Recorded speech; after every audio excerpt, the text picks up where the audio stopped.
to Beast TV.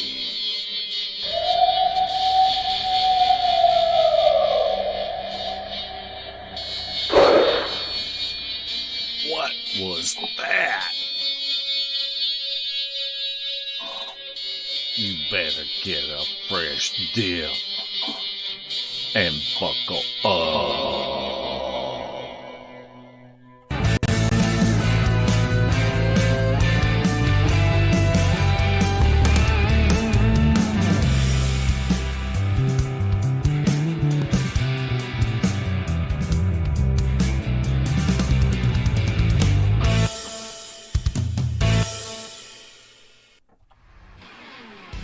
Larry Porst II. How you doing tonight? I'm doing great, man. How are you doing? I'm doing good. Man, we had a good time last weekend with Debbie and Sandy and Stephanie in the mountains of Georgia. That was a blast. It was. I hated we had to move twice, but sometimes that's the way it goes. But it was beautiful country, and we had good company and a good time. We didn't have a lot of activity, but we did get to laugh a lot anyway. Well, that's what it's all about, is getting out in the woods. And if you're not getting out in the woods, then it's kind of like fishing. If you don't have a line in the water, you're not going to catch nothing. That's for sure. There's not many houses that come knock on the door. There may be a few, but not a lot. Not around where we live. No, definitely not. Well, we want to welcome everybody to the chat room.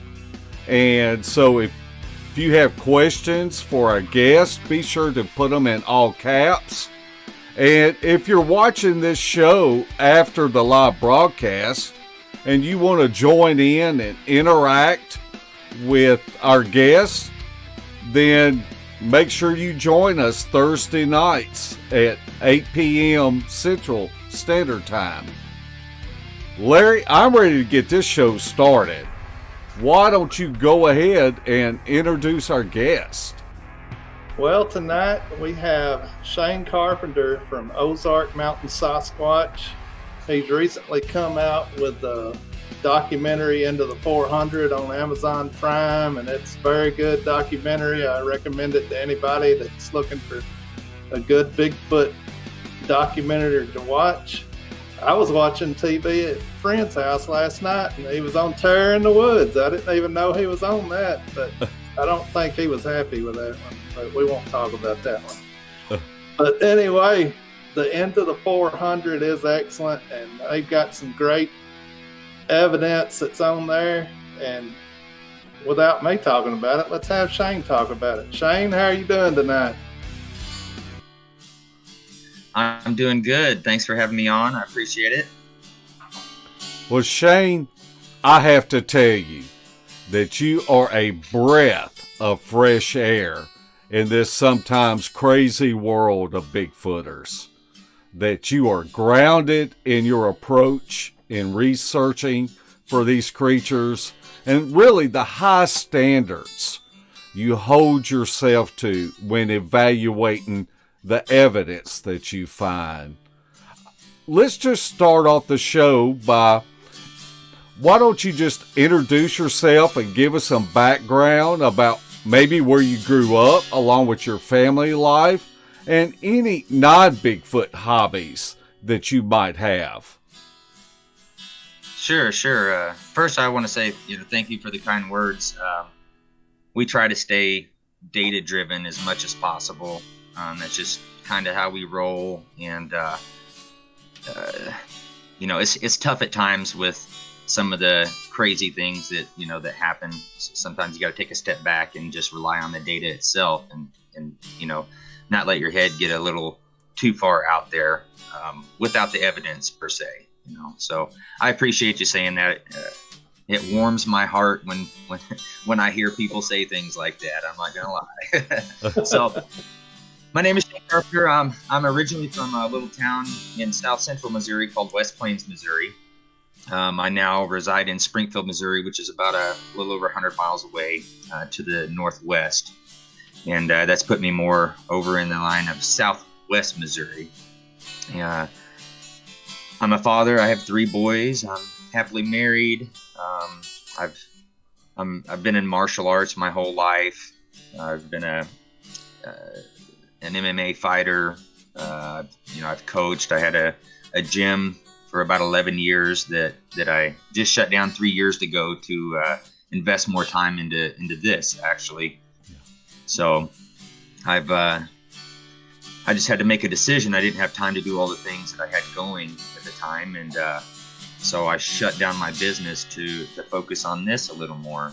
And here we are. It's been a crazy ride. That's all I can say. I had my first encounter on my uncle's property outside of West Plains, Missouri. He lived out in the country, and him and my aunt would watch me during the summer while my parents were working. And so we, me and my cousins and me by myself a lot, the playing in the woods and stuff was just a normal, common thing. And, we hunted, we fished. My grandfather was a noodler, and I never got into that. I didn't like sticking my hands, down in holes where there could be big snapping turtles or anything. But just to kind of give some context of how I grew up, we when I was real young, we had a garden. We had, we had pigs. We had a sow, that we would keep pregnant. We always had a cow to slaughter. We raised chickens. So we kind of lived that life when I was younger, and being in the woods was normal, down there, everybody hunts. I mean, it's just what you do back then, So I know a lot of people actually from up in this area that go down in that area to hunt every year, to deer hunt. It's a great hunting area, lots of forest around it and whatnot. But it's a beautiful area. I've always kind of had that small town ingrained into me. I've lived in Kansas City and other places, and I tend not to stay in the big cities too long. I go do what I need to do, and then I get back to the smaller town, So I guess you could say I'm a small town boy. Well, Shane, go into some detail on these 2 encounters that delved you into the subject head first, pretty much. Well, my first encounter was on my uncle's property. As I said, I was 10 years old. It was 1984. I don't remember what month it was, but it was after July, sometime after July. The leaves and stuff hadn't started falling yet, but basically my uncle had this dog named Sam, and Sam would always go out in the woods with us, and he would disappear, and he was a crazy, really good dog, but he was a really crazy fun dog. Like many different times we'd have to call the conservation to come pick up fawns. This dog would run out and, he'd find a fawn, and he would drag the fawn home to us. He wouldn't really hurt it necessarily, but he would drag these fawns home to us, and we would call the conservation. They would come out and clean it up and de-tick it and take it out and release it and stuff. And so that was a normal, common thing. And this particular day, Sam had ran off, and my uncle would typically go out and whistle. Within 30 minutes, Sam would show back up, and he had whistled several times trying to get Sam to come back, and he didn't. So he asked me to go out to the wood line and yell for him and see if he'd come back for me. So directly behind my uncle's house was a field, probably maybe a 5-acre field, had a pond out in the center of it, and on the other side of that fence line was woods for, as far as I can remember. And so I crossed the field, went through the fence, and I went, just maybe 15, 20 yards into the wood line, and started yelling for Sam. And I wasn't hearing him, bark back and reply or anything. So I started walking almost due east down inside this wood line. And I just remember getting to a certain point, and I just started getting this real uneasy feeling. And I knew that something was watching me. I didn't know what, I didn't know where. So I kept walking, and as I walked further east, it got stronger and stronger and stronger. And at one point I stopped, and for whatever reason, I focused in on this tree. And within a few moments after focusing in on this tree, this thing stepped out from behind this tree and stood there and stared at me. And I mean, it felt like an eternity, but it was, if I'm being honest, it was, 10 seconds, maybe 15 seconds max. We stood there and stared at each other from about 30 yards or 30 feet away, maybe. It was a really, really intense moment after the fact. But in the moment, I don't know if I was just in shock. I'd never heard of these creatures. I'd never seen anything about Bigfoot. I'd never heard the term Bigfoot at that point. I had no idea what I was looking at other than this bipedal creature that was covered in hair. Eventually, we just stared at each other. I was staring into its eyes. When I recount everything, I don't have details of the body so much because I was so focused on the eyes and the face of this creature. So we stared at each other for a few moments. It turned, walked up this hill, and as soon as it crested over the hill, that's when fear kind of took over. And I kind of came back, and I turned, took off running, jumped the fence. I didn't go through the barbed wire fence. I literally jumped the fence in a full run, and I got about halfway across the field and I saw my dad's vehicle who was there to pick me up. So I started screaming and yelling for my dad. By the time I got to the fence behind the house, I was crying and, freaking out. And my dad, of course, he heard me yelling. So he met me out on the back porch and he was trying to console me, asking me what was wrong. And I told him what I had just seen and what had just happened. And he took me in to calm me down some more. And long story short, he tried to convince me that I was young and impressionable and I was seeing shadows or something, and of course I knew what had happened was 100% real. I knew exactly what I'd seen. This thing was for the most part black. There was some brown in the facial hair. The nose was like ours, except a little wider, a little flatter, real distinct brow ridge, had a larger space between the nose and the upper lip. Its face was for the most part covered with hair. It was thinner around the eyes and around the nose, of course. When this thing looked at me, it almost seemed as though it was inquisitive. It wasn't giving me any kind of stern look or any, it wasn't giving me a look that as a human I would consider being, I would consider a bad look. Like its eyebrows weren't scrunched. It just had a complete straight somber face. Like emotionless almost is the best way to describe it. It just stood there and stared at me and I stared at it. After that point, I hated going into the woods. I quit hunting. I didn't want to even go out to the pond and fish by myself. I didn't want to go out into the woods with my cousins. I did here and there, but I was always, watching my back and waiting for that feeling to hit me again that I'd experienced before this thing stepped out. And years later, I was only 10 and I wasn't a big kid, so when I was looking at this thing, I was seeing something that was large. It was huge in my mind. Now, looking back on it, I realized that this thing that I'd seen and encountered was most likely a juvenile. It was maybe 5 to 6 foot tall at the most. It wasn't real muscular and well built. It was, fairly slender. The shoulders weren't really wide. It had more of a neck than what people describe on the adults and what I've seen on the adults at this point. But I at some point in my life, I couldn't tell you when, I just kind of stored that away in a safe in the back of my head, locked it up, and just did my best to forget about it. I did, up until 2013, I didn't really enjoy going into the woods anymore. I didn't like hiking. I'd been on some hikes here and there, but it was always, you know, kind of in the back of my head. Fast forward to 2013, I just up and decided one day, without any thought of this, I told my family, hey, I'm going to find a place to go hike tomorrow morning. It was a Saturday morning. It was July 1st, actually.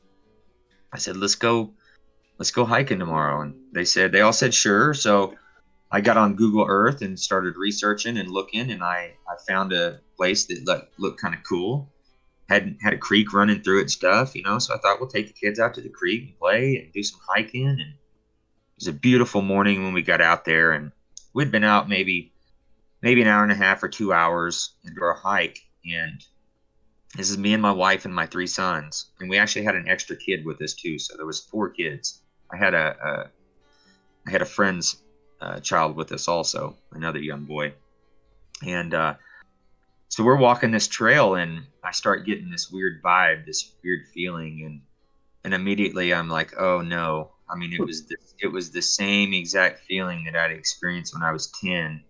And of course, all these emotions and stuff just flood me. And I told my wife, I'm getting the chills right now just talking about it. I told my wife, I said, stay right here and don't let the boys out of your sight. So I literally went in 20, 30 foot off the trail and started scanning.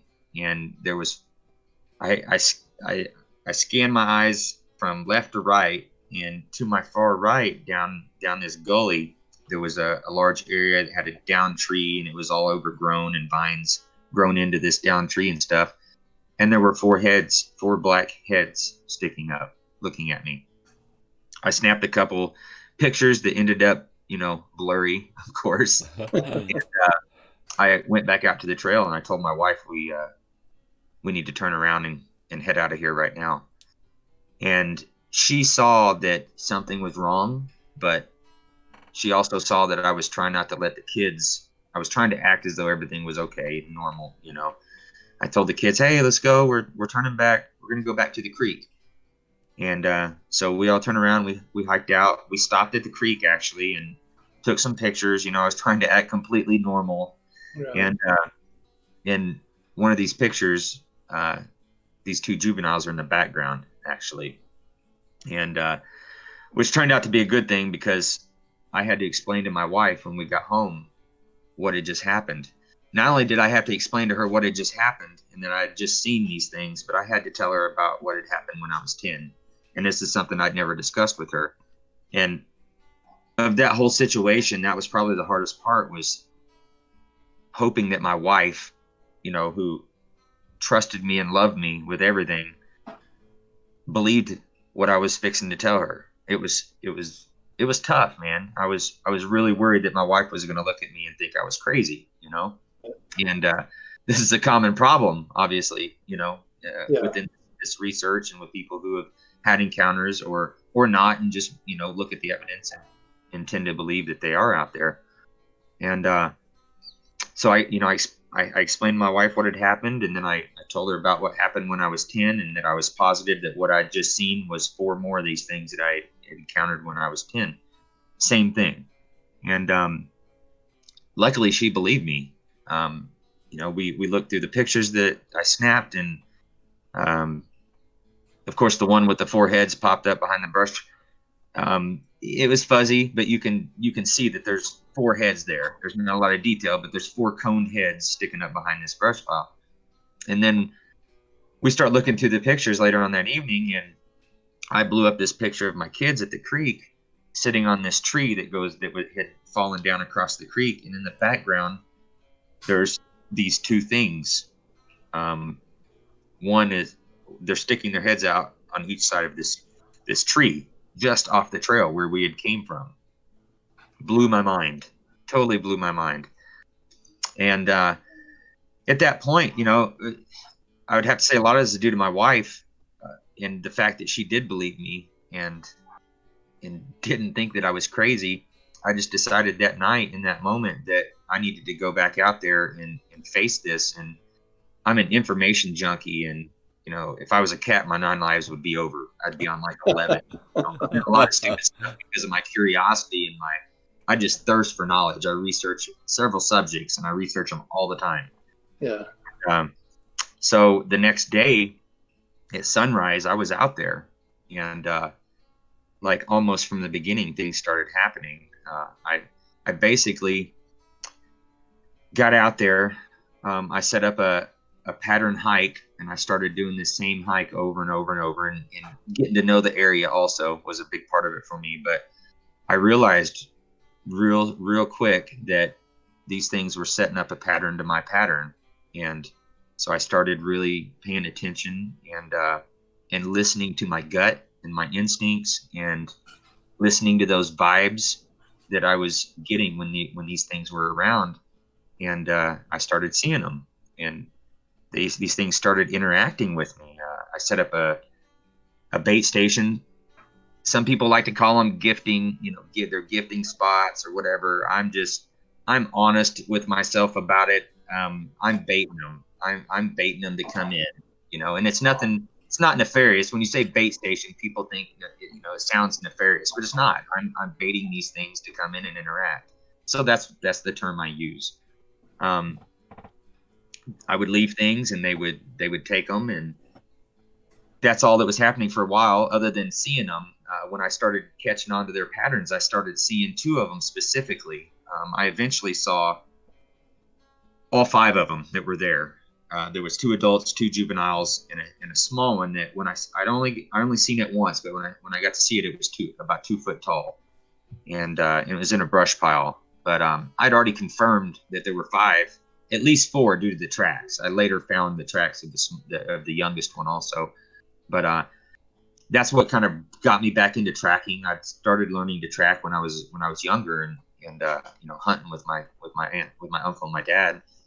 And so that got me back into tracking, and I really focused on learning to track these things and all the signs. And doing these pattern hikes was kind of the lead into everything, because without doing those pattern hikes, I wasn't. It allowed me to notice the little nuances and the little things that were changing. And one of the things that I found real quick, and I'll just touch on it real quick because not a lot of people talk about this, and I've put it out publicly before, but it still hasn't gained much ground with other people. But I started noticing that some of these logs that I would pass, one in particular that really highlighted this and made me realize what was happening. This log in my hike, I would step over it all the time. It was a rotting log, and one particular morning, I'm coming up to it, and I noticed that something had been digging in it. No big deal. Well, then I realized that what had been dug out was not there. It was gone. Something had dug into this and took what it had dug out, and it really made me go, like, what is going on? What, I've seen logs that bears have dug into, and other animals, coons will even dig into a log for ants and grubs and whatnot. But I never came across a log that had been dug into. And like I said, this was a log I stepped over every single weekend. At this point, I was out there every weekend, so I was noticing all these little changes. And I started studying into mountain gorillas, and it turns out that mountain gorillas, they chew on rotted wood for sodium. And that just kind of, it was one of those moments where I went, wow, so these things must be some kind of ape, which I'd already had that inclination, because just visually seeing these things, the large male looked like a large version and a more muscular version of a mountain gorilla. And then as I started seeing the rest of the group, my mind started changing on that. The young male, the 2 juvies that interacted with me the most, the young male, the first time I saw him, I wasn't sure what I was seeing. He had no hair on his face. His skin was a dark gray. He had ears that you could see. His nose was a little bigger. He had a hairline just like we do. The hair on his body was much thinner. You could see through his hair. You could see the skin underneath his hair. He didn't have the wide shoulders and the build that the rest of them had. And it really made me start questioning, what I was seeing and how I was thinking about these things. At that point, I was, thinking these are just some kind of American ape, that has gotten by and not really been discovered per se by science. And my mind soon thereafter started changing on that. And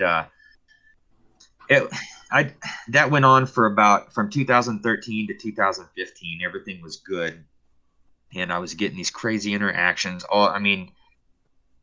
It's a long story, and there's so much that happened, and it's so crazy. I've told some of the stories and stuff, but it's like there's so much to it. It's not even worth telling anymore because the things that I have going on, and that research area is not happening anymore. To make a long story short, I got to a point where I wanted to be able to talk about this, but to talk about it, I needed some kind of proof. So I got with one of my fighters. He was one of my pros at the time. He was ex-military, and I thought he was the perfect candidate to take out there. This guy trusted me with his life. I cornered him in, all of his fights. As an MMA coach, one of the things you have to do is you have to build a trust and a rapport with your fighters. They have to trust you so much that when they're in the cage and you tell them to change the plan, that they're willing to do that and take that chance, So this guy trusted me. I told him about it. He was, kind of flabbergasted. He wanted to believe me, but there again, these things aren't supposed to be real. So I took him out with me, and I actually captured some video using the camera filming behind me while we were out there. He got to see one in a tree that I got a picture of it, and the thing had broke the top of the tree next to the one it was in off, and I heard that and ran into this little clearing and started scanning, and it literally froze. It was holding the top of the tree out. It was leaned out off of the tree it was on, holding on with one arm, and had the top of this other tree in its hand, and froze. And he caught up with me, and I'm pointing it out. I took one picture, I pointed it out to him, and we're sitting there looking at it. He's trying to figure out what he's seeing. This is probably from 70 yards away. And then the thing dropped the top of the tree that had broke off and scurried down this huge tree. And then, of course, he was like, "Oh my God, what was that a bear?" He just wasn't sure. So I gave it a few minutes, and we hiked over to the tree, and I showed him tracks at the base of the tree. And then we followed those tracks and ended up losing the trail. And a little bit later, we were in this other area, and that was about a mile away from that particular spot. And we were in this little spot that I used to like to go into where the dirt was real, it was like almost like had soot in it, and real fine dirt. And it was one of the places where I found tracks a lot. And we were in this spot, and I spotted the young female, and I yelled at him, come on, because as soon as I spotted her, she turned and took off on all fours, mind you. So we gave chase, and eventually, like, we're chasing her, and she's leaving us, and then I hear everything stop. We stopped for a moment, and I couldn't hear anything, so I knew she had stopped. So I took my time, got on her trail, and we got within about 30 foot of her. She had stopped and was hunkered down in this brushy area, and she had her head out looking at us. And we were about 30 foot away, and I pointed her out, and as he looked at her and realized what he was seeing, he looked back at me, looked back at it. It turned, went about 20 feet like through the brush on all fours, and without missing a stride or losing speed, went from all fours to two and took off. And he witnessed that. And mind you, this is an ex-military professional MMA fighter. He freaked. He completely freaked out. Like, went into a full-on like anxiety or panic attack. I had to hike him out immediately. He just had a hard time dealing with what he had just seen. And he never went back with me. And I was, at that point, I was hoping to have a new research partner, because it was at times a little sketchy being out there by myself doing this all the time. Long story short, after chasing her that day, everything stopped. All the interaction stopped. There's times when I knew they were around, but they were keeping a greater distance between us. And then in late 2015, early 2016, I quit finding their tracks. So I just kind of assumed that they had vacated the area.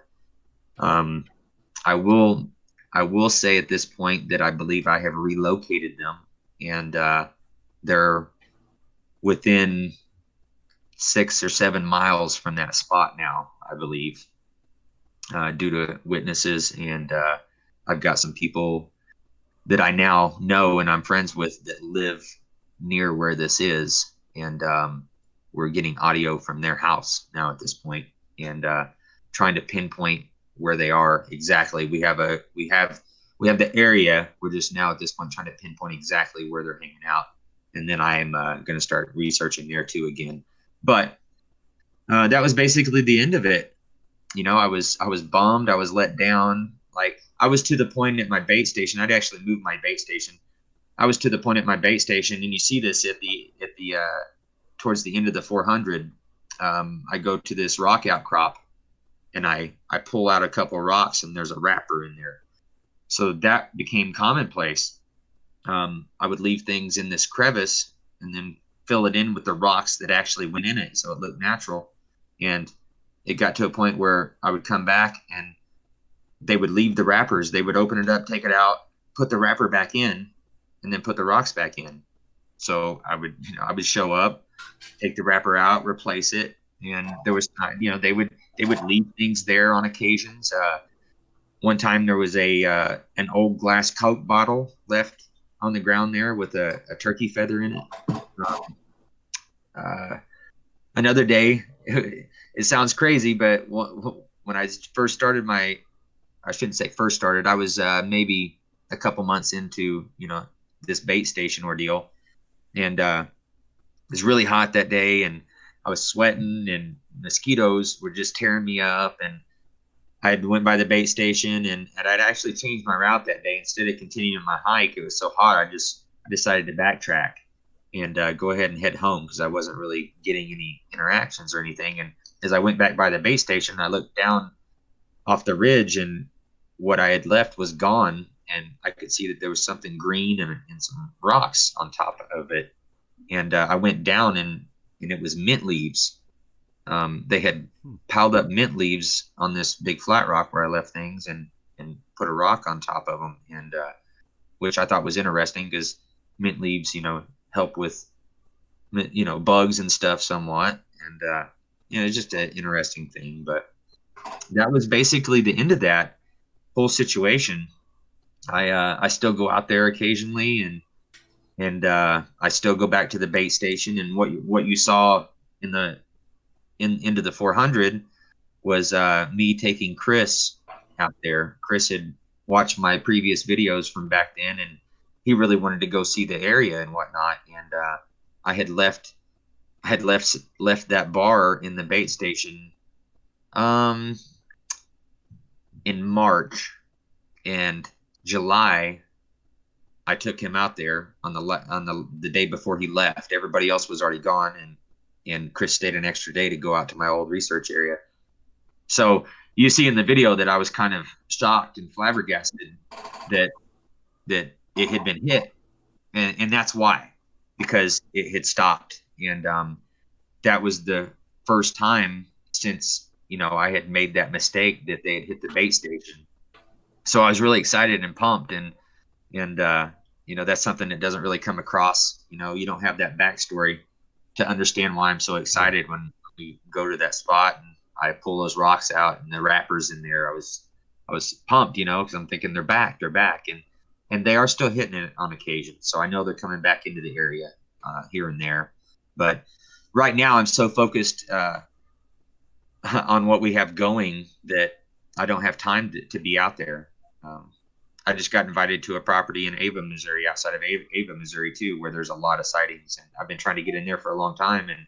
And I went to this guy's property, and with him and a new investigator that I'm working with, this local, I brought somebody else in that's local to try to help out and take some of the, help out with some of these other places where I'm being asked to come into. But we went out this property, and it didn't take me too long to find tracks and get on a trackway, and I'm positive I don't think they're hanging out on this guy's property, but they're definitely using it to get from one point to another. They're using the ridge lines on his property, and I'm actually going to be putting a video out on that very soon on my YouTube channel. I can't put out a lot of what's going on out in the 400, because we're putting those out in these successive documentaries to tell the whole story.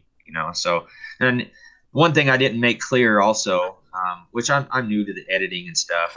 I had edited about half of that documentary and just didn't have time to finish it, so I hired Stacy Brown to just start fresh. So Stacy Brown jumped in and edited the documentary for us, and he was like a lifesaver. It was taking me forever, and I was new to editing and whatnot, at least the programs that I was using. So one thing that I didn't get into that documentary was the date, when it happened, when all this went down, and I didn't get to go into any backstory. And what kind of happened with that was I brought these guys in. I spent 2 years out there with myself and the guy who got me onto the property and brought me into that situation. And I worked that property and for 2 years, and then brought the guys in, and we spent 4 days on the property, and then I spent the 5th day in my old research area with Chris. But my very first time being brought out to the 400, I visually saw one of them, and so I knew from the beginning, that they were there, and that the stories that these guys were telling me were legit. And it's just been a roller coaster ride ever since, man. I brought them in. They were there for 4 days, and we had so much happen that, like, there's so much more that we could have put into that documentary, but it would have been 3 or 4 hours long. We didn't want to make it super long, and that was just kind of an introductory to this property for people. And we had so much evidence that it would have been super long. So we just had Stacy kind of pack everything down into about an hour, and all we wanted in it was the evidence that we gathered in that 4-day period. That's it. Yeah. That's all I wanted to show people. I didn't really want to put backstory in there. I just wanted to introduce the people that would watch it to this property, to us, and evidence. Here's evidence. That's all we're going to show you, is just evidence. We have tracks. We have, you've seen it. There's quite a bit of evidence in there, and one of those pieces of evidence by themselves doesn't mean much, but you put them all together. I would think that people would look at it and go, wow, maybe this is legit. That's all we were trying to do with this first one. There's a lot more story that's going to be coming out in the second and third one, which are already filmed. We're filming. We've already started filming the fourth one. I start editing the second one Saturday, actually. So we are editing this one ourselves this time, so we can get into more of the story and make it a little more personal. And this one's probably going to be a couple hours long, but we're going to be getting into some stuff that I think is going to make people really turn their heads. We've got some data that we've collected that, I haven't seen other people come out with publicly anyway. Yeah. So, Shane, can you tell us about your team and how you came to come together on the 400 and who they are and their expertise? Absolutely. Well, we have Randy Harrington. He's pretty well known within the Bigfoot community. I met him in Hanobi a few years ago, and we got to hang out, and I really liked Randy's thought process. He thinks outside of the box. A lot of great ideas, but still yet a lot of common sense, and he's really data driven also, and that's what kind of attracted me to him. I vetted him for about a year before I decided he was one of the guys that I needed to bring in and get involved, and then Chris Reinhardt, he's out of Connecticut. I brought in Chris because Chris was kind of new. He'd only been researching for about a year, I believe, and he was kind of in that turmoil of, do I lean this away or do I lean this away? He hadn't had any real experiences per se himself at this point, and he had seen some weird things and found some things in the woods that made him wonder, of course. But what I wanted to bring Chris in for was to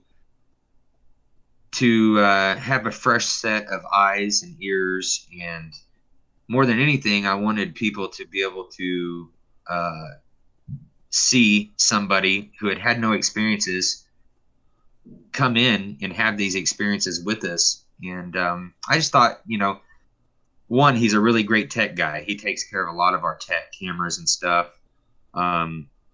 He has a problem. He's like a drug addict, but it's with equipment, Right. I tell him all the time, man, you got a problem. You got to quit buying stuff.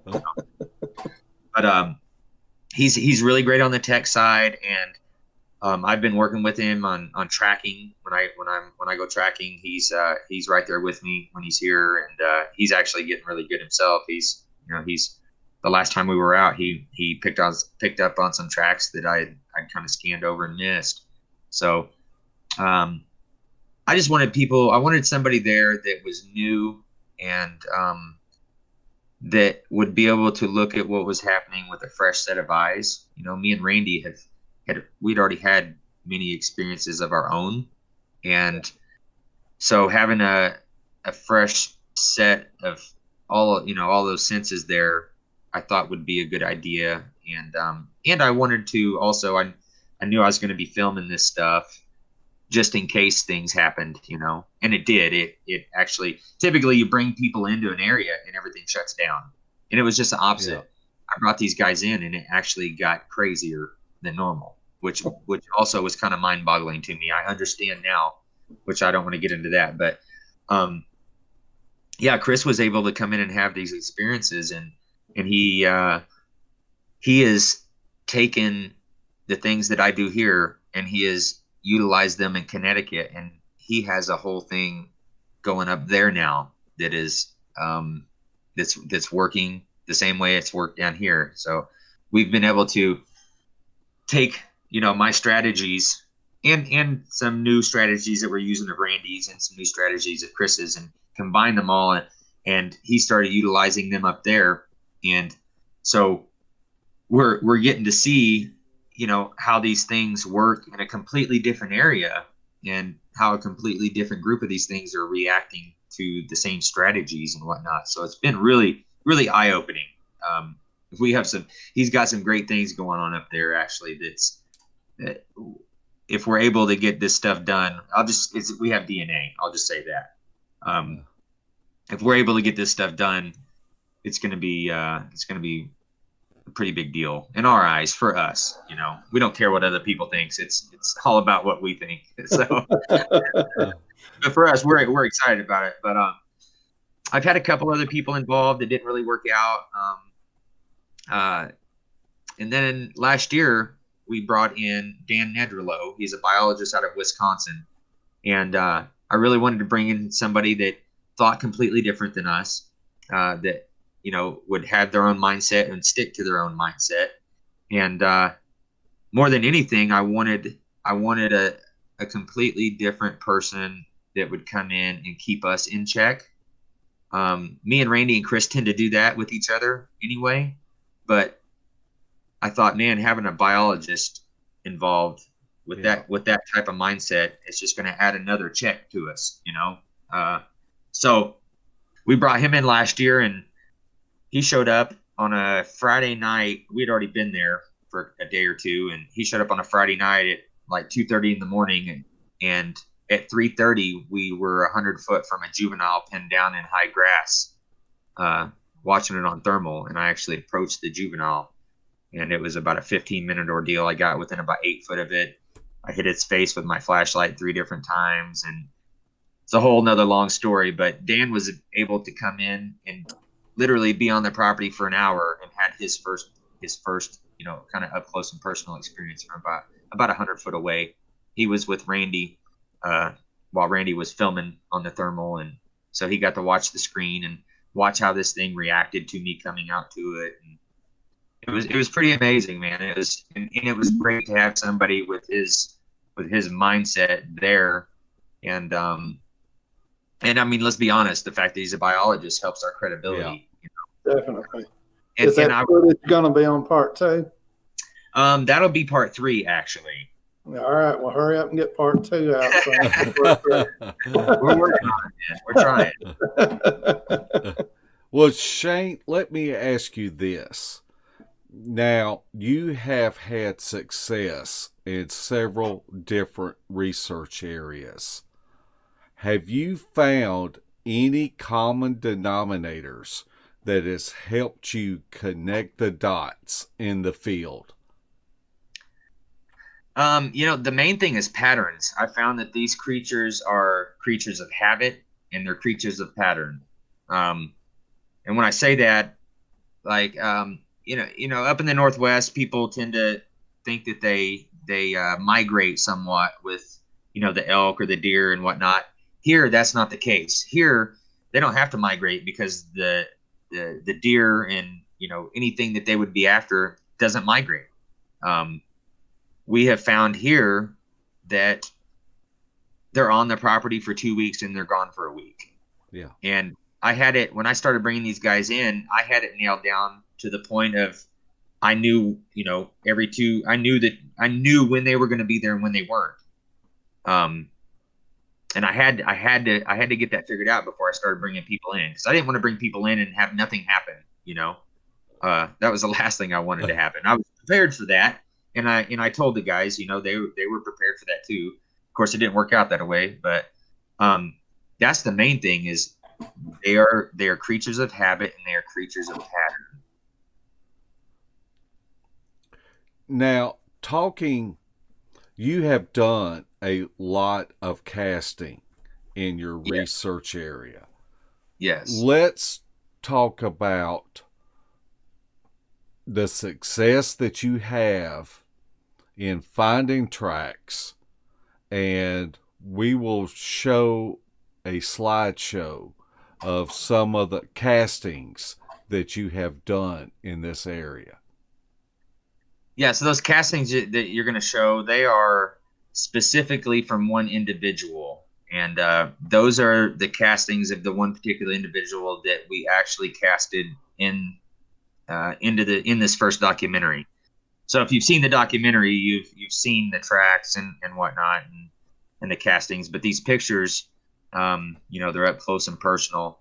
So I'll just get into the tracks themselves. I am so into tracking and tracks at this point. One of the things that we noticed immediately was when we found these tracks, Mark, who used to be involved with this, he actually he discovered those tracks. He walked up on those the first day that we went out there and brought the guys in, to film this documentary. And one of the first things I noticed was, these tracks don't look like adult tracks. They definitely didn't look human to me. And since then, we've gathered a lot of data and evidence to show that they're absolutely not human. But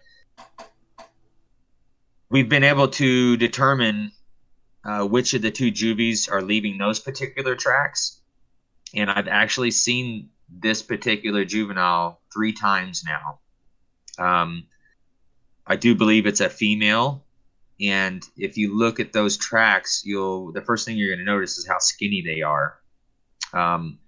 The young male, his tracks are smaller than hers. His feet look completely different than hers. They're shorter, but they're more robust, and they show more of an arch. And the ball of the foot is ginormous compared to those tracks. One of the things that really put me on to the distinction between the male and female juvie tracks is in my old area, one of the one of the ways I was catching onto their patterns was through their tracks. And the female there had the same shape and the same thin foot per se. And the young male, who is a little bigger than her, actually, he had bigger feet than her, but his feet were way more robust. Same thing, a ginormous ball on the foot. But the young male's feet looked more human. And, as far as the arch and whatnot. So it really got me interested in the just everything about tracks, the displacement, when they're pushing off.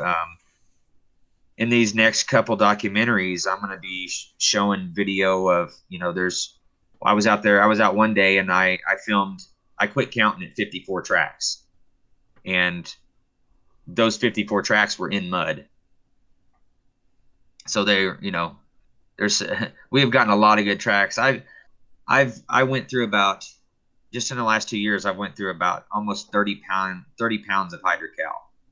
Wow. So I've kept about almost 50 tracks that I have sitting out in my garage. I have a hand casting that we got out there. Meldrum actually looked at it and validated it, and told us that it was the 13th legit hand casting that he knows of. So we were, pretty proud of that, pretty happy about that. And the cool thing about getting that hand casting is we had set up a situation to get that hand casting, and it worked, and we got it. So it was awesome. It was one of those moments where we were just, patting ourselves on the back. Yeah. I've got some adult tracks also that Meldrum has looked at and vetted. The adult tracks are from my old area. We do find and video and take pictures of the adult tracks out in the 400 too, but at this point, for me, there's no point in casting the adult tracks, because we can keep casting these adult tracks and we're just casting the same thing and showing the same thing over and over. The thing about these juvie tracks is the last 2 years I've been casting these same tracks. I've focused in on the young female, and her feet are growing and they're flattening out and they're getting wider. So with these tracks, we are showing the growth changes and the morphology changes as these things grow. And this will all be coming out in these documentaries as we go. We actually have another biologist that is involved now on the outside. We may bring him in at some point, and that'll, could happen this year, maybe next year. But he is actually using these tracks right now and writing a paper that he's going to put through the peer review process. And it's all based on the data from these tracks. This guy's been around. I don't want to say his name because, I want to let everything pan out. But he is, for quite some time, been looking for somebody that could consecutively over and over and over get juvenile tracks. And if you notice, that's one of the things you don't hear people talking about a whole lot. Yeah. Meldrum doesn't discuss the juvenile tracks very much. It seems as though there's not a lot of people getting them. Of course, I say that, but then I put word out on Facebook in some groups, hey, if you have juvenile tracks, I'd love to see them and compare. And I had people start sending me tracks. And some of these tracks, they don't necessarily, people expect juvenile tracks to look like the adult tracks, and they just don't. They just don't. One of the other things that I've noticed in these tracks is their feet are set up when they're younger to bend this away too. They don't just bend this away, they also bend this away. And we have tracks that show that. I'll just say this, we have multiple videos of trackways in mud. So some of these castings that we have are very, very, very crystal clear. I mean, it's unreal. Not only that, where this is happening is on a creek, and during the hot part of the summer, July, August, the creek goes down, and there's this particular area where these things go out and they're collecting mussels. So to get to these mussels, they're having to walk through the mud, and they're leaving beautiful, beautiful, beautiful tracks for us. I mean, we had these tracks going out into the water in late October. Trackways going out into the water, and you can see the tracks going, in the water. Yeah. And people don't go barefooted out in the water in late October typically. We have one video in particular. Within the track, there's a stick that's pointed and sharp, sticking up about an inch, right in the middle of this track. And when I saw that, the first thing I realized was there was no re-step. Whatever stepped down and left that track was completely cool with stepping on that pointed stick. If a person had stepped on that, they immediately, as soon as it started pressing into the bottom of their foot, they would have shifted their weight and they would have re-stepped, and there was no re-step. And so we have lots of evidence like that shows these aren't human tracks. And when I first started finding these, I didn't really want to put them out because they look really similar to human tracks, depending on the viscosity of the mud and the terrain completely affects tracks. And a lot of people don't realize that. When dry terrain, you get these blowouts and stuff that will make them look wider or longer or thicker. And if they're pivoting or pushing off one direction, unless you know what you're looking at, people don't necessarily pick up on these things. But I really got to get into this as time went on, and we got more and more of these tracks. I was able to show trackways where the same foot in the same trackway 10 foot away looks like a completely different foot because the viscosity of the mud is different. Right. And so when you find one track, it doesn't tell you a whole lot. And this is one of the problems I see that people aren't talking about is finding one track doesn't mean that that's exactly what the foot looks like. Well, talking about theories and being able to base your theories on the evidence, you have an interesting theory on food storage. Talk to us a little bit about that. It's not a very big theory. It's just data driven. So, I use patterns. That's my main thing. If I go into a new area, I immediately set up patterns. Well, I've had these same patterns going on since I got into this property. And when I brought everybody in for the first time, it was so crazy and everything was just so hyped up that I decided to use that opportunity to do a pattern change. So the weekend after everybody was there, I went out by myself like normal, and I started a new hike. I patterned out a new hike. The next weekend I come out, and 2 different places on that hike, I find piles of scat right in the middle of my new trail. And these piles of scat had pawpaw seeds in them, whole pawpaw seeds. So we didn't even know there was pawpaw seeds on the property at this point. So I started searching for these pawpaw trees, and I found them, and they were like 1,000 yards from camp, maybe, if that far, just on the other side of the creek. And so as the weeks went by, I kept finding these piles of scat on my new hiking trail, and they left a pile of scat at my bait station up on this big flat rock that's about 6 feet from where I'd bury all my stuff, which is a whole nother thing we can get into. But and then the next pile that I find is out behind my vehicle. I can only drive about halfway down into the property where we research, and so then I have to hike the rest of the way down into it. And there was a pile behind my vehicle, and it was fresh pawpaw seeds in it. So this went on, and this literally finding these piles of scat with pawpaw seeds went all the way until middle December. And the last pile that I found was in front of my vehicle.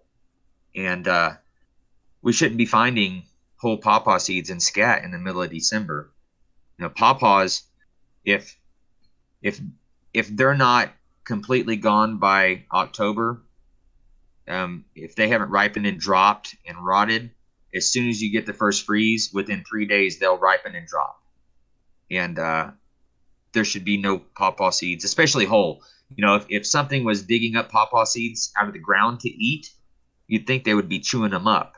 They wouldn't be swallowing them whole and pooping them out whole. Right. It's not going to do nothing for the animal or whatever that's eating them. That wasn't the case. So, that told me that they're somehow storing pawpaws. And I just kind of, I didn't come out publicly with that. I told the guys, as it was all happening. Of course, I have this all on video also, and that'll come out in the documentaries. Part 2 that's when this is gonna start, is in part 2, and most of it will be, if not all of that, will be in part 2.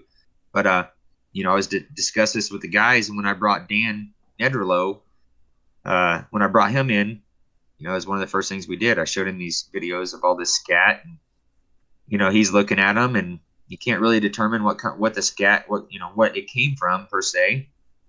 But he's seeing that every one of these piles has pawpaw seeds in it. And, I showed him all these videos of these piles of scat. We just hang out and we look at videos of poop. That's what we do. I get to the last one, and I say, I told him, I said, Dan, this is the last one, and we're now in mid-December. And he kind of looked at me, he was like, what?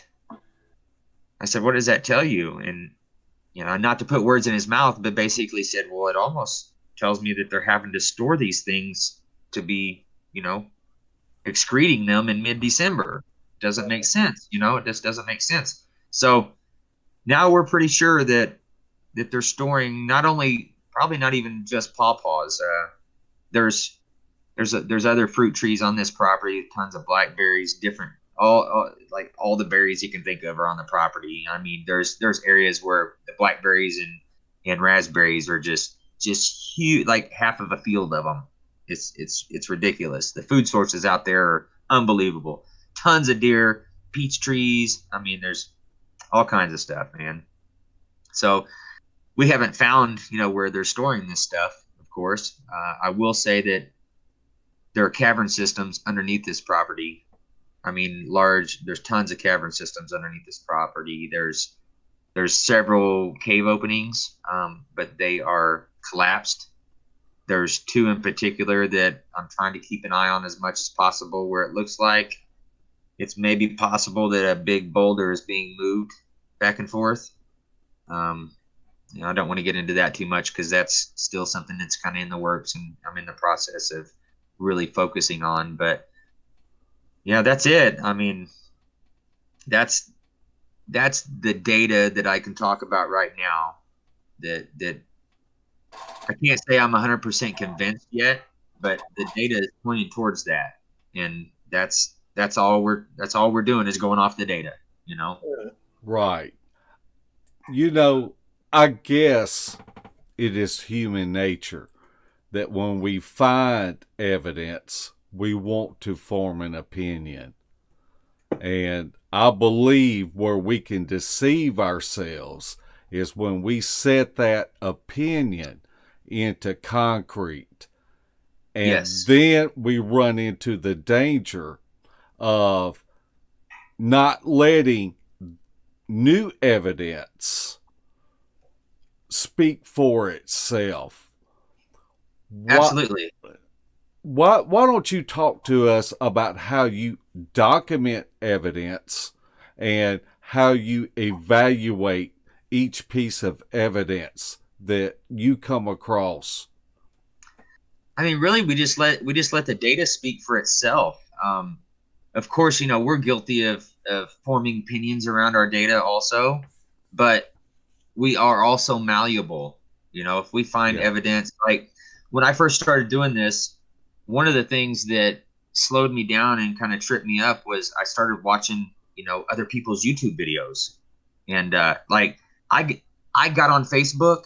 I wasn't on Facebook in 2013 when this happened. I got on Facebook because I was looking for an outlet to talk to people, and my wife was like, "Hey, check Facebook. They probably have Bigfoot groups." And I was like, "What?" I had no clue. So I got on Facebook. Sure enough, there's Bigfoot groups on there and people talk openly. I'm like, holy cow, you know? So in the beginning, I was looking at other people's evidence, and it was affecting my I was started having expectations within the data. Yeah. And so that's one of the, I caught myself on that real early on. And there's a few people that I keep up with that are entertaining to me and that I like. I like how they form their opinions and how they collect their data. But for the most part, and I hope I don't make people mad, but I don't watch a lot of other people's videos. I don't look at other people's evidence very often. I mean, I have people send me stuff all the time. Even my buddies, you know, hey, you got to watch this video, man. And most of the time I won't. And I do that because I don't want to develop these expectations or even have a preconceived thought or notion of what to expect or you know, the last thing I want to do is find some little piece of data, some little piece of evidence and be like, oh man, that confirms what I saw here, because the next day I may find a bigger piece of that tells me something different. And in a sense, what it does for me, and this is just me, because I'm like man, if data was an alcohol, I'd be an alcoholic. You know, I'm like, data. If I was to, it's like putting myself inside a box. You know, if I have a preconceived notion of what I should be finding or looking for, there's going to be things outside that box that I'm going to miss because I'm so, you know, I'm like pre-focused on things, you know? So I really try not to watch other people's stuff too much. And I try to be malleable all the time within my thought processes and within our strategies. And that's where Randy Harrington comes in. Like he's really good at strategy, man. And so that's taken a lot of weight off my shoulders when we research together. You know, there's days where I'm like, what do you want to do, Randy? You know, and it typically works. Is the crazy thing. Like Randy's been around long enough and he's tried so many things that he kind of has a good understanding of what helps get the data, you know, in certain aspects when it comes to nighttime research, working with thermal cameras and whatnot. That's kind of his go-to, and in audio also. So, well, I got to put in a plug for Randy because he used to be in another group, and I joined that group, and on their private page, it was kind of like a blog that they had, and what I did was study tactics. And and for over a year, I spent studying from the very first time he put his first thoughts into this blog. And I would look and he would go out and do something, not do something, and he would tweak his tactics.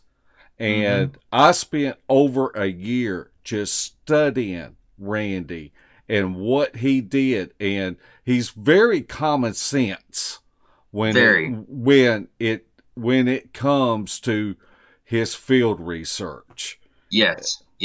And we don't agree all the time. And that's the cool thing with me and Randy.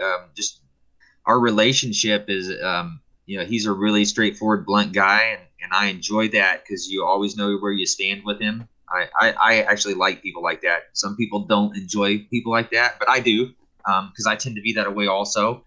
But he is data driven and he's malleable.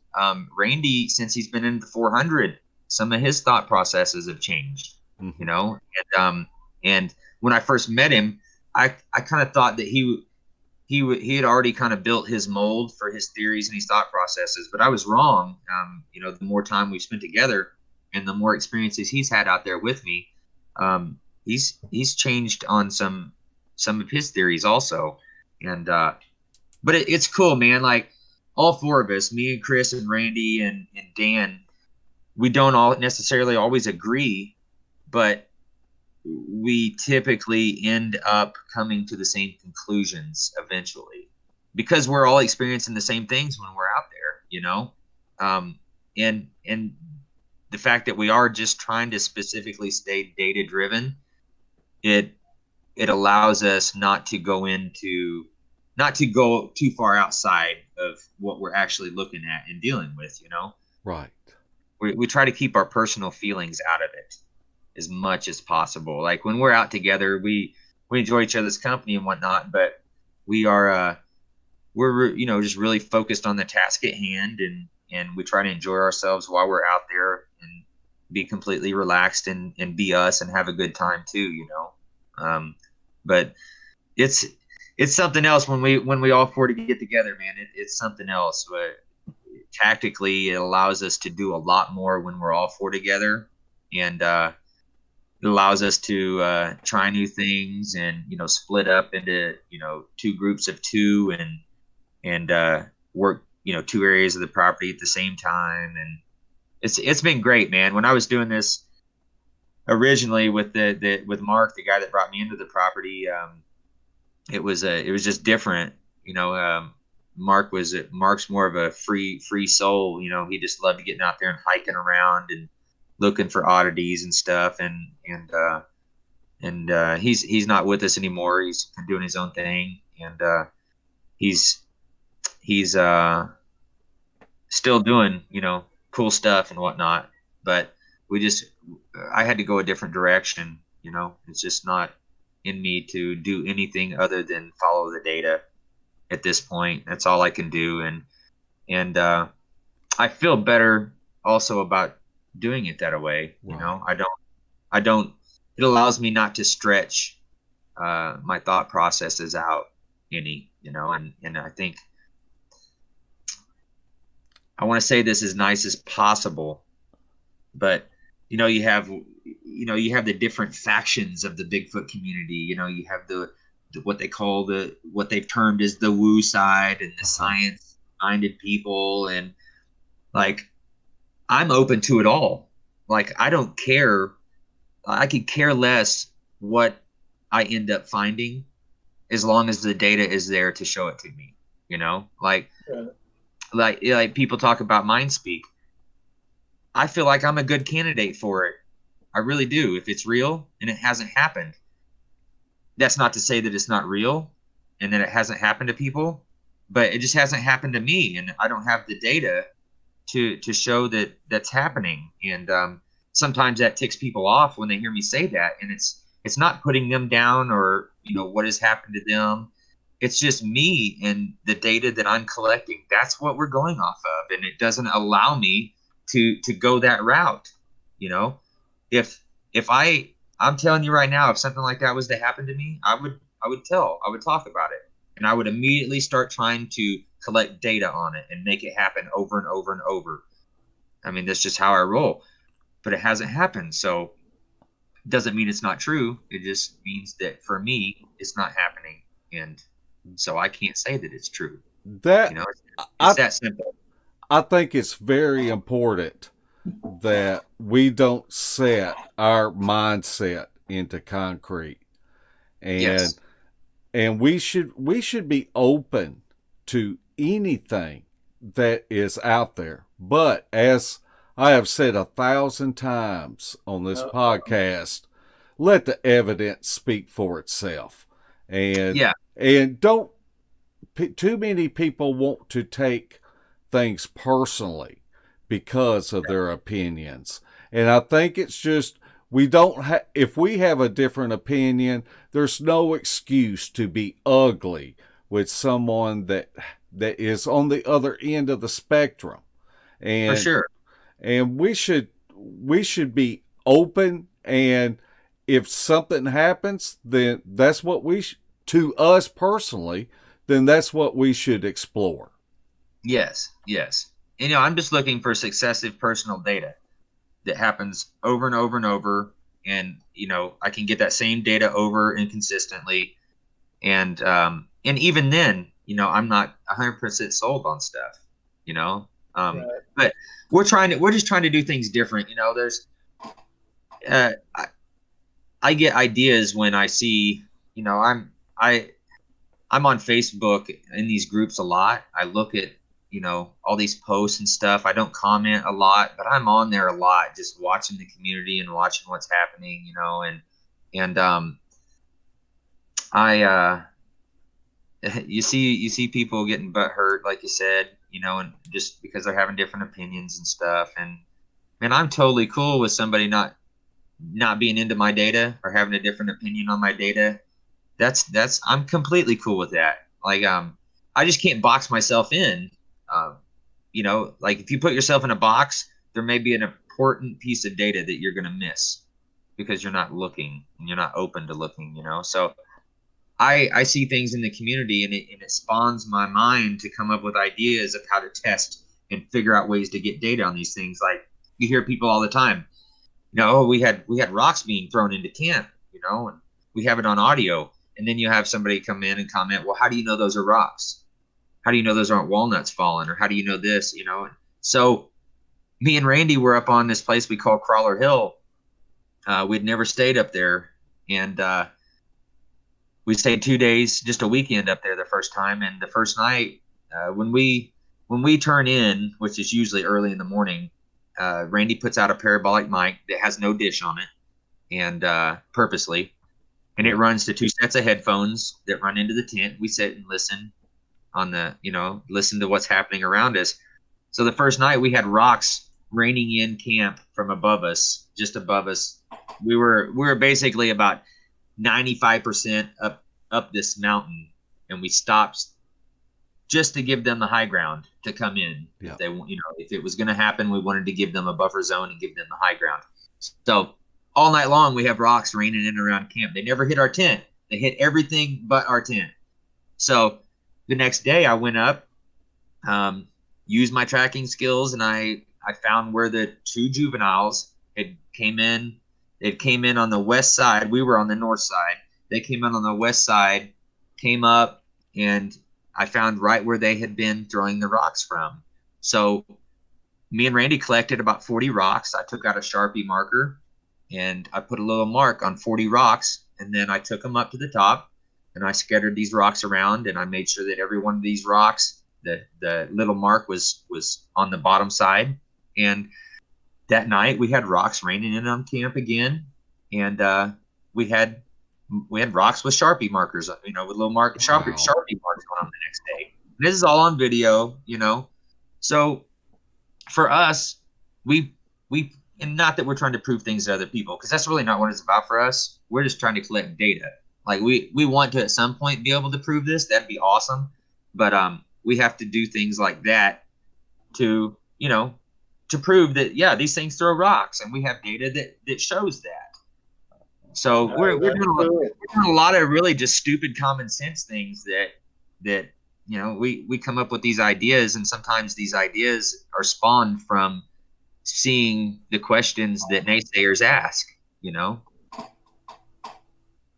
So I enjoy reading the comments of people who don't believe or just have these questions, you know. How do you know those are rocks? Well, that's a good question. Let's see if we can prove it. Right. Right. That's how my mind works. And it's those people that a lot of the community people that have had real experiences and encounters, or they're collecting data and they believe these things are real or know these things are real, they get irritated with those comments. And I don't. I let those comments fuel me to come up with ways to collect data so I can go back and say, hey, here's your proof, you know, here's what we did to prove your question that you asked. And it's not to make a dig back at them, you know. It's like I said, it spawns us to come up with ideas to try new things. I'm actually, my father was infrasound sensitive. He was part of the 2% of the population that is highly sensitive to infrasound. He was actually a truck driver for quite a few years, and there was a couple of areas that he couldn't drive through in New Mexico and Southern California. He would just get this low vibrating in his head, and it just drove him nuts. So a lot of people think that these things use infrasound. So one of the things we're working on is, and it's taken some money, which is the whole reason why I decided to do these documentaries and start putting them out and putting out the data that we're collecting was, you know, we're not rich guys. None of us are. And there's some pieces of equipment that I want to have built. And there's some equipment that we need to get better data within our research. And one of the things that I want to build is a piece of equipment that detects infrasound. And the reason that I want to be able to pinpoint and detect it is because those signals will be on the recorder. Okay. Even though, if I'm an ex-musician and I've been in the studio many times. I've ran sound for other bands, for years. And the signal, that audio signal is going to be there, right? When you go through the recording process, you're putting all these tracks together, and they have a processor in the studio that finds that infrasound and it gets rid of it. It deletes it out. If not, by the time you put 32 or 64 tracks together, you're going to have a vibration in the speakers from all that infrasound from each track combining. So this processor finds that infrasound and deletes it. So what I want to do is be able to detect the infrasound if it's happening, and it may not be. I don't know until I experiment and find out if it's there or not, if it's happening. If it's happening, when the detector goes off, we'll be able to pinpoint on our recorders when it's happening, and I'll be able to take that to the studio, run it through this processor. Instead of deleting it, we'll be able to collect it.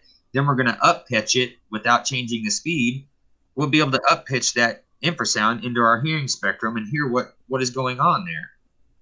But I can't do that until I build the equipment to do it. And it's not cheap. I found a guy that can build it, but that's one of the things that's in my plans for the future. I want to prove and collect data on whether or not infrasound is being used or not.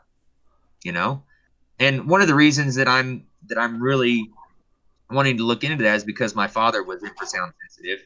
I don't know if I am, but I know that when these creatures are around, I pick up on it. And I don't understand how I pick up on it. I don't know how I do, but the thought has crossed my mind. If my father was infrasound sensitive, I may be a little. And if they're using infrasound, it would make sense that I would pick up on that. So I want to find out if that's the key, if that's what's happening or not. If it's not, cool. I'll be able to say, hey guys, Bigfoot community, we tested it. There's no infrasound happening. Sorry. It doesn't matter either way to me. I just want to have the data to be able to say yes or no, Right.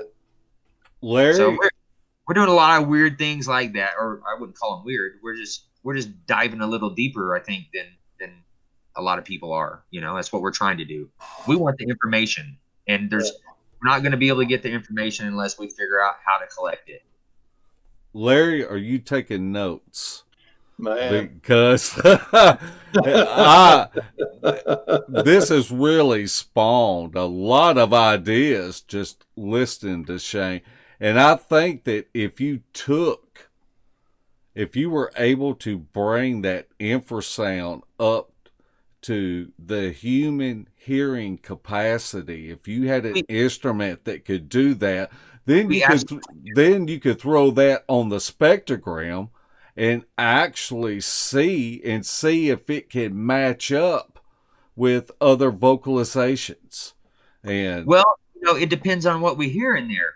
Like, are we going to hear? Are they communicating with each other within this infrasound? Are we going to hear a discussion between two individuals? Or we don't know what we're going to get if we were to get something. So, we could bring this up into our hearing spectrum, and we may hear a conversation and have to send it off and see if it's language that we're hearing at that point. Like, who knows? Yeah.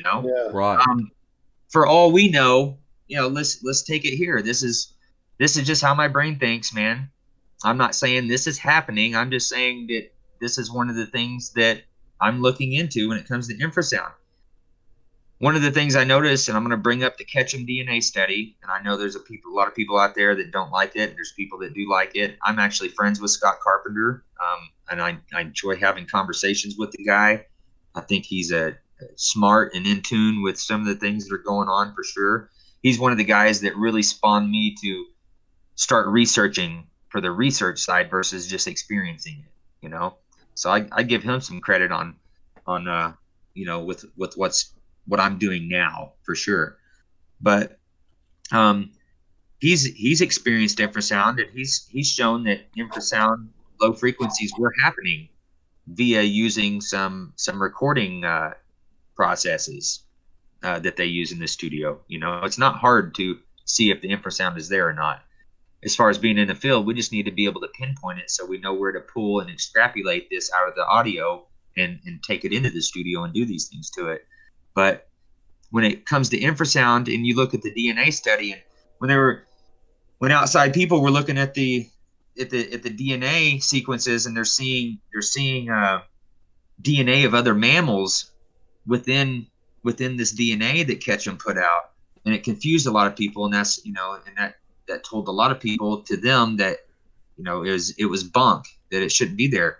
Well, who's to say that these things don't have multiple capabilities that singular animals have, or just a few mammals have? You know, like there's other animals that use infrasound, right? So just say, I'm just throwing this out there, what if they use infrasound at night when they're to help them see through the woods? That would explain why we can't get them on trail camera. I mean, you think just like a bat, when a bat puts out ultrasound, it gets a bounce back from everything that it hits, right? Right. The normal bounce back, if you're using infrasound from all the natural things in the forest, are going to be completely different than a trail camera that's made out of metal or plastic. That's going to give a quick, hard bounce back versus a tree, which is going to absorb some of that low frequency. Right? Does that make sense? It does. It does make sense. If they were using infrasound as a visual, like bats do, then they're going to pick up on every odd thing that we put out there. You know, nothing's going to get by them. And I'm not saying they're doing that. I'm just saying, you know, if you're looking at infrasound, why not look? Why not look and think about it and really put it to the test? And, you know, if they are, they are. If they aren't, they aren't. It doesn't matter to me, but I want to find out, you know? Right. Hey, that makes sense. Definitely. Once again, I want to go back. I'm not saying that's what's happening. I'm just saying that's how my brain works. That's how my thought process works. I want to prove or disprove, and it doesn't matter which way it goes. I just want to prove and disprove the theories, the running theories in the community, and our own theories. Because Right. until we have data to prove yes or no, they're just theories. Yeah. Yeah. Larry, I think we're going to have to start asking questions. We've got a bunch of questions, but do you have any questions, Larry, that you would like to start off for before we get into the audience questions? Man, I've just got a statement. Back 25 years ago when I was in college, I took a computer programming class, and the professor told me to make a peanut butter and jelly sandwich. And I got a D on that paper, and Shane would get an A on that paper, and that's why I dropped out of that class 2 days later. What he's talking about is so much further ahead of what we do. It's unbelievable. And you can see the passion that he's got for it, and the question, and the data is what drives him, and that's cool. For sure. And you know, I want to go back to the Ketchum DNA study. You know, so many people look down upon that, and that's cool. They have their reasons for it. But like one of the things that I question and that I want to know is the second chromosome. When you look at the second chromosome of humans and Neanderthal and Denisovans, they all have, I'm going to use my own term because I don't care what people think, but our second chromosome has been spliced, right? So our second chromosome has been cut in half. The half of another chromosome has been put on top of it, right? Up until, you know, 10, 15 years ago, they said that couldn't happen naturally, right? Well, now they think that it can happen naturally. Doesn't matter to me whether it's natural or not. What matters to me is that to breed with a human, it seems as though you have to have that second spliced chromosome. The only two things that we know for sure that we bred with are Neanderthal and Denisovan, and they have the spliced second chromosome. So if the DNA is showing that an unknown species bred with humans to create this creature that we're researching, that tells me that most likely that second chromosome has to be spliced also. So like I hope that Melba is looking further into the DNA. And my inclination is that she is, and I hope she is, because that's one of the things that I want to know within the DNA itself. That's more what I'm concerned about is the chromosomal structure of the DNA that they're testing. Because if these things are supposed to be half human and half ape or half unknown species or whatever, in my mind, they would almost have to have this splice second chromosome. And that would be a good start. You know, if it doesn't, odds are that what we're looking at isn't part human. And that's one of the things I want to know is how close are these things to us? Because you've heard this from hundreds and thousands of people. When you look these things in the eyes, you don't see an animal.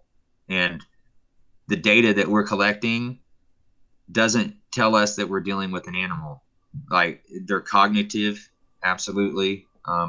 These things are so smart and so good at doing what they do and within their element.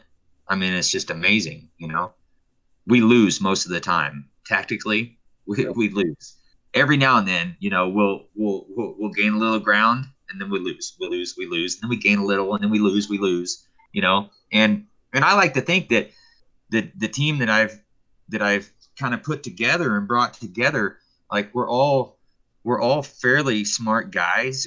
And when I say smart, I think common sense, right? Yeah. That, to me, that's with what we're dealing with and what we're doing. I think common sense is smart, right, and intelligent, you know, so. I agree. All right. Are you ready to get into these questions? Sure. All right. I hope I can read these questions and understand what they're saying. Don't be afraid to ask the hard ones either. Don't bother me at all. I'm going to skip the first one. Well, wait. Green Outlaw, if you know Green Outlaw. When are we all going to Uwari? Aha. Going to where? The Uwari Forest, or maybe I'm saying it wrong. Uwharrie.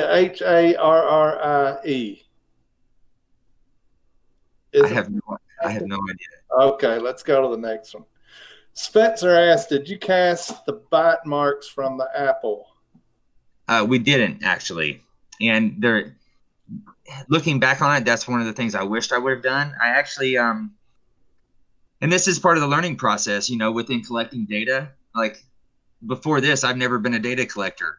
I've been a reader and you know, I collect the data up here, but as far as physically collecting data and doing things like that, this is all new to me. So I'm learning this in the process, you know, as we go. I wish I would have. Literally last year in Hanobi, we chatted with a guy who had a situation where a can was bitten into, and his son happened to be a dentist, and his son casted the teeth marks, and they were larger. They were human-shaped, like human-like teeth, but much larger. And as soon as he told us about all this and showed us pictures and stuff, I was like, 3 light bulbs went off, and I was like, oh my gosh, why did you do that? I'm also taking a little heat because when we get that apple, you see me blow on it. Right? Yeah. Randy has a buddy who's into forensics and stuff, and he's like, when Shane blew on that apple, I was like, no, why did you do that? Honestly, we weren't trying to collect anything for DNA at that point because we have nobody to send it to. We don't have anybody that we trust to send it to. I'll tell you this. We have Chris Reinhardt right now has a stuffed monkey that he had been using in his bait station. That monkey disappeared a year ago. It showed up a year later to the week, 3 weeks ago. Wow. And it's smashed. It has hairs on it, and it has an oily film all over it.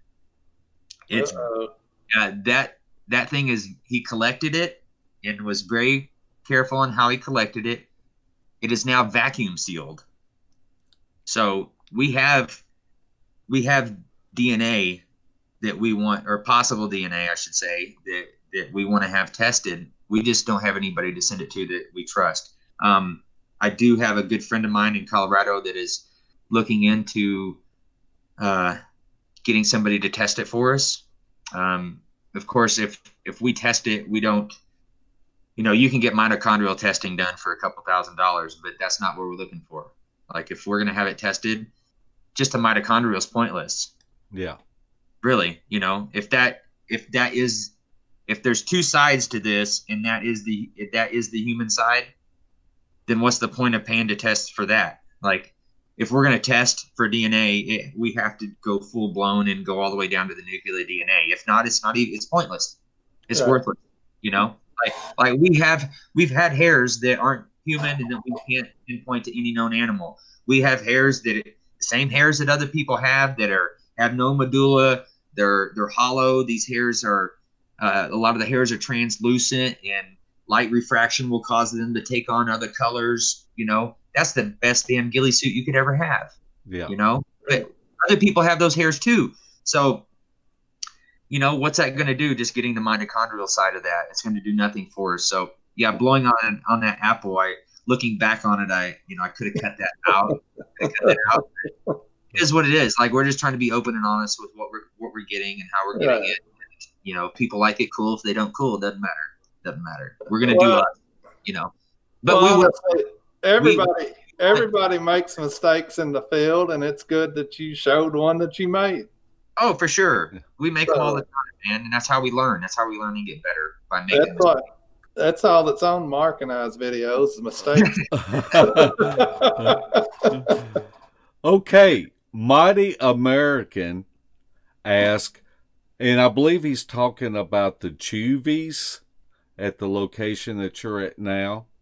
Uh-huh. How much do you think they might weigh? He actually asked that about the juvenile that he come face to face with when he was 10. So that one, that thing was between 5 and 6 foot, and I would say, maybe 160, 170 pounds. Like, that one wasn't real large. It wasn't real thick. And that's been actually, that's one of the things, now after dealing with the 2 juveniles in my old area and the 2 juveniles here, I've also seen the young male juvenile. The one that I approached last year was the young male. And actually 3 weeks ago, me and Randy were out there, and that same young male popped his head out about 20 yards from us down the trail while we were sitting at camp. And I got a quick look at him again, but the juvies they're not thick like the adults, and we're seeing this within the tracks. I don't want to just assume that they go through a puberty process like we do, even though it's very possible, and it's, it seems applicable to put that on them. But what we're seeing within the tracks is almost like their tracks, once they hit a certain point, and I'm just going to use the word puberty because that's what we go through as humans. So that's the best thing I can compare it to. So I'm not saying that I don't want anybody quoting me that I'm Bigfoot puberty. I'm just right. To humans. What the tracks are showing us is that they're hitting a certain point and their feet start changing. So it would seem, common sense would tell me that that's a possible, point that they're hitting where their hormones are changing. And I have not got a full body shot of the female or the young male yet. I tried to get one actually when I approached the young male last year. But as I changed position, so I'm standing out 8 foot in front of this thing. It's laying down on its body with its body perpendicular to me. And its head was, I was closest to the side where the head was. I went to move to my left to where I could lean over and look at the body, hit it with my flashlight and look at the body, but I got stopped. And that's all I'll say about that for now. That in the moment. And I casually walked back to the guys. But anyway, I haven't got a full body shot of these others. So I can tell you that the young male juvenile and female in my old area, the female was shorter, but she was thicker. And the weird looking young male, I got about a 3/4 body shot of him at one point, and he was He was about 6 to 6.5 foot tall. And even though he was thin and wasn't robust like the others, I'd still put him at like probably 200, 225 pounds, you know? So, but the big male in my old area, I couldn't even fathom, to be honest, how much he weighed. He was so thick and muscular. He was huge. He was huge. And I never got a full height on him. I got a full height on the female, the adult female. I got a shot of her standing in a tree line, and I went over afterwards and measured up to the branch that was just a couple inches below her head, and the branch was a little over 7 foot. Wow. So I put her at 7 foot, and I would, if I had to guess on her weight, because I could see about 3/4 of her body at that point. If I had to guess on her weight, man, I would say at least 600 pounds. Wow. Wow. And I'm just thinking on, muscle mass. For a body to carry more muscle mass naturally, their bones are going to be more dense and thicker, right? They would have to be to carry that extra muscle mass, so that's going to add weight also. So, and I could be completely wrong. It could be heavier than that. Who knows, man? It's just a guess. I don't have any data that really tells me that. All right. Kat from Paranormal Heart Podcast asks, do you feel there are different types of Bigfoot, and that's why some have violent encounters and others have peaceful ones? I don't. I feel like if I had to give my opinion on this, my opinion would be that they're like us, that they have different DNA traits that come out.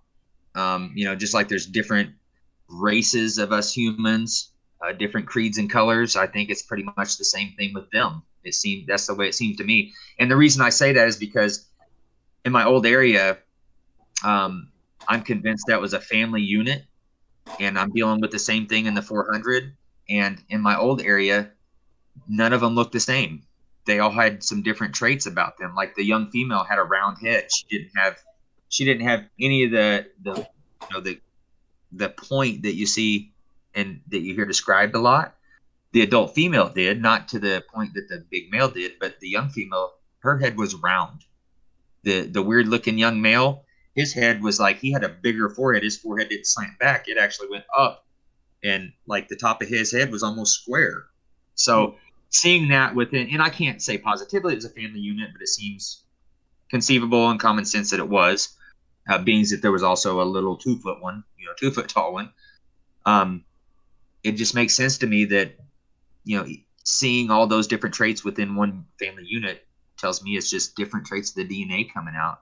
And I could be wrong. Maybe there are different types of them. Who knows? I don't have any data that tells me that either way, really, to be honest. So it's just a guess and opinion. Right. Okay. Tommy Ireland is asking, have you ever used a hex suit? And what a hex suit is, it blocks the electrical discharge, kind of like a Faraday cage.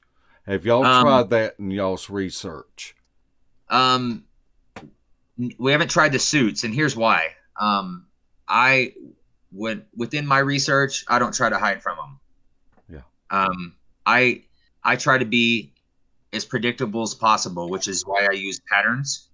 I don't want to be unpredictable. If I'm unpredictable, then I'm going to end up ruining the situation. And the situation that we're in, I won't even allow trail cameras to be used out here on this property. Yeah. Because I don't want to do the wrong thing and ruin the situation. Like, we had this golden opportunity to collect tons and tons of data, right? Like, this has been going on for 3 years, and I think this is something people don't realize. The documentary we just put out, that's from 2017, right? So we've been doing this and collecting data ever since. And it's like, I'm telling you guys, we've had some crazy nights out there. Nothing scary, but, things that have just blown our minds at times. So I don't do anything whatsoever I don't want these things to feel like I'm trying to trick them, Yeah. Do we try to trick them sometimes? Yeah, absolutely. We'll leave, there's times, we leave audio recorders in camp when we leave, but we don't hide them. We put them right out in the open. And when we have tried to trick them, they're honest. They pick up on it quickly. Randy just created, I should have sent you a picture of them because these are awesome. Randy has these parabolic mics, and we don't use the dishes on them. He built out of PVC, a tube that houses the recorder and the mic hooked up to it. And then it's got real bark completely covered all the way around. It looks like a log that's about this big, right? And the top of it, when we set it down, the top piece of the bark sticks out a little further, and it just looks like it's hollow, like a black hole, right? Yeah. We thought, man, this is going to be great. We're going to be able to just lay these things down, and, they won't even realize that they're there. Wrong. Yeah. Wrong. Just 3 weeks ago when we were out, or 4 weeks ago, 3 weeks ago when we were out, we took one to this particular spot, and 7 minutes is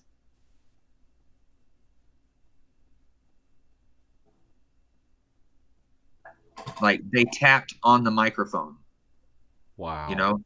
And this went on for like 45 minutes. This thing kept coming back to it and messing with it, So we're just to the point where it's kind of senseless and pointless to try to trick them, because they're coming into us now. Like at this point, we don't have to hike around the property to find them.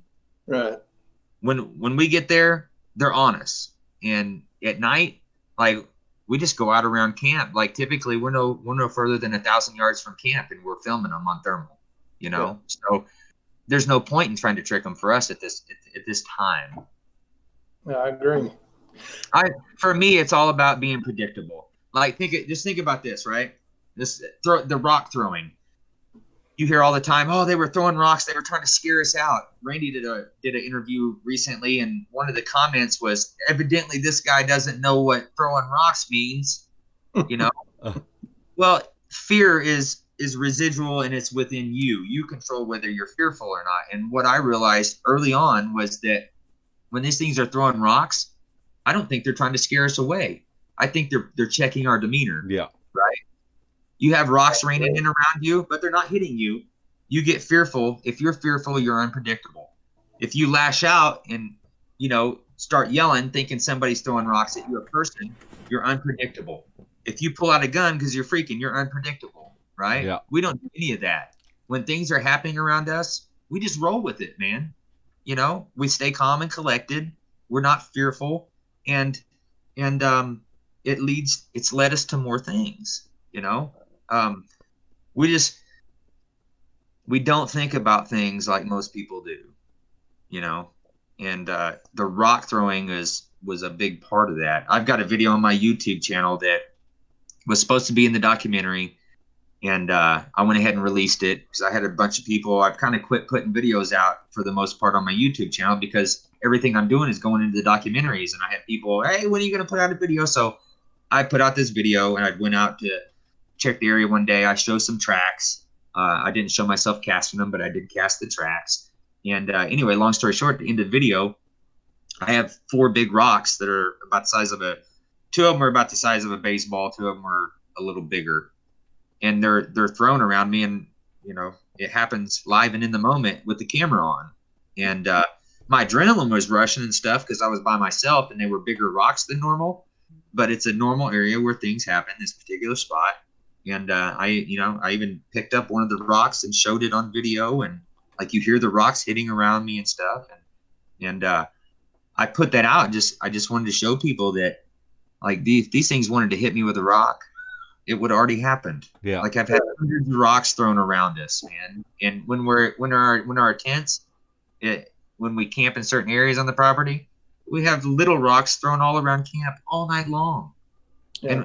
And along with that, we're getting breaks, cracks and breaks and knocks and rock clacks and all that stuff. We have all that audio too, but that's data that we're just kind of sitting on for the most part because we can't prove what's doing it. We have these sounds and stuff, but we don't have any visual evidence of what's doing it. When we get that, we'll start putting out we'll put all that stuff out.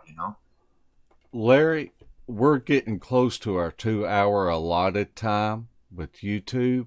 Yeah. And so We have a lot of questions, but one thing that I like about Shane, he is very detailed and very open. So if your question did not get answered, put it in the comment section of the YouTube video, and I will ask Shane if he will answer the comments, and we'll try to get everyone's comments answered that away. Yeah, absolutely. I absolutely will. As soon as this pops up on YouTube, I will go look at the comments, and if there's any questions directed towards me, I'll absolutely answer them. I have no problem with that at all. And I'll probably watch back and look at the live chat too, because I like to see the questions and the thoughts that people have. I've actually picked up some techniques and learned some things from looking at the live chats and some of these, so. Us too, and we look at every comment that's put on there and answer everybody's comment, unless they're being ugly. And so I don't know. I do the same on my YouTube channel. If somebody leaves a comment, even if it's a nasty comment, I still reply to them, because I'm not going to get mad over somebody saying something online like, ooh, I'm an ex-fighter, for God's sakes. You think a comment's going to hurt my feelings or make me butthurt? Especially if I don't know them, it's like, it's all good, man. I typically just try to answer people's questions the best I can. And if it's not good enough for them, then that's their issue, not mine, I agree. But I will. I absolutely go on and I'll look at all the comments and answer everything that I can. That's fantastic. Shane, we would like to give you this opportunity now to give any last thoughts or comments that you would like to leave with our audience. Be data driven. That's it, man. Yeah. If you want to check out my YouTube channel, that's cool. It's Ozark Mountain Sasquatch, no spaces. Each word is capitalized, but no spaces. And leave me a comment on there too if you go on and watch some videos. There's no commercials or nothing. I don't have it set up trying to make money or anything. I hate commercials, so I've left that off of mine. But yeah, that's it. And if you want to help us out, rent the documentary. That money's not going in our pockets. It's like we're specifically using that for a few pieces of equipment that we want to get and a few pieces that we'd like to build, and it's all to collect more data. One of the things that we do want to invest in is a really nice thermal. And I'll just say this: at this point, if we had the thermal that we want, we would have up close and personal headshots where you'd be able to see the hairs. So that's where we're at with that. We get these things at night most of the time when we're there. So we have that opportunity. We just don't have the equipment to proceed further within that opportunity. So that's what the documentary is all about. If I make $1 every time somebody watches it, woohoo, we're not getting rich or nothing. So. Larry, do you have any final thoughts? I just want to thank Shane for coming on. It's been great. I know you've got a whole lot more information stored in there that you hadn't let out that we are definitely interested in, but I understand you do want to hold back some important things, and that's no big deal. But we'd be on here for hours. Hey, that's great. And it showed me I need to up my game some. I've sat back and got lazy and just like the experience part of it. And I do need to document more and pay attention to more things than what I'm doing than just going out there and just taking it in. That's what I used to do, man. And it actually took some other researchers to convince me to start collecting data because of what I was getting, I didn't even used to cast tracks. I brought in another researcher and they were like, why are you not casting these tracks? And I'm like, because I find them all the time. Why do I need to take one home to look at it? I just see them, So, I'm with you, man. I was there too. That is, and when it comes down to it, that's what it is about, is the experience, man. Yeah, I agree. But we do appreciate you coming on here tonight. And anytime you want to come back, just give us a holler. We'll be glad Let's to have do you next back Thursday. on. I'm just playing. Anytime, though. Anytime you guys want to have me on, man, I'd love it. I've enjoyed chatting with you guys. Or I should say I've enjoyed talking the whole time. Hey, we've enjoyed listening. How about that? I get long-winded. I'm sorry. I apologize. No. One thing that I guess my final thoughts is in this wolf pack mentality of the Bigfoot community, where my group or my friend or my opinion is better than yours. Shane is not like that. Shane is one of the good guys. And so I want to encourage everyone that at the top of the comment section, I have pinned the documentary that you can rent or buy on Amazon Prime, and to go there and to check this out and support Shane. And also I have his YouTube channel up there, so make sure that you go and subscribe to Shane's YouTube channel. It's an awesome channel, and comment on videos that you see on his channel. It's just a good way to support his channel. And I just want to thank you again, Shane, for coming on tonight. Hey, thank you. And can I add real quick, if you go on and watch the documentary, if you like it, please go leave a review, because and it's not just us. I see this on lots of documentaries and whatnot. The people who don't like it are typically the ones that are more apt to go on and leave a review, which are bad because they don't like it, you know?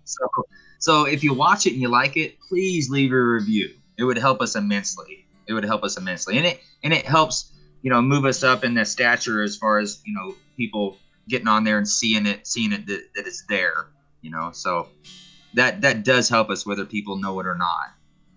So what are y'all waiting on? Make sure that y'all go and check out this documentary.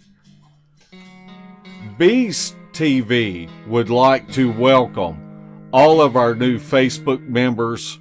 We started this page to train and help people with analyzing audio, but it has evolved to much more than that. And every week we're picking up 40 to 50 new subscribers. And so we just want to thank everybody for finding us and asking to be a part of our team. And be sure to check out our files tab. There is a wealth of information that may help you in the field. We also want to thank all of our new subscribers and our faithful followers. Also, be sure to check out our field evidence videos and check out our sister channel, Beast of the Woods. That's Larry's channel. We do these podcasts and videos for you. So if you want to help us out, click the like button, ring the bell, and leave us a comment. Larry and I would like to thank Sally for sending us the questions tonight from the chat room, and thanks to all of our moderators for keeping our chat room kid friendly. Thanks again to each of you for watching, and we will see you again. Same bat time, same bat channel. Night night, footers.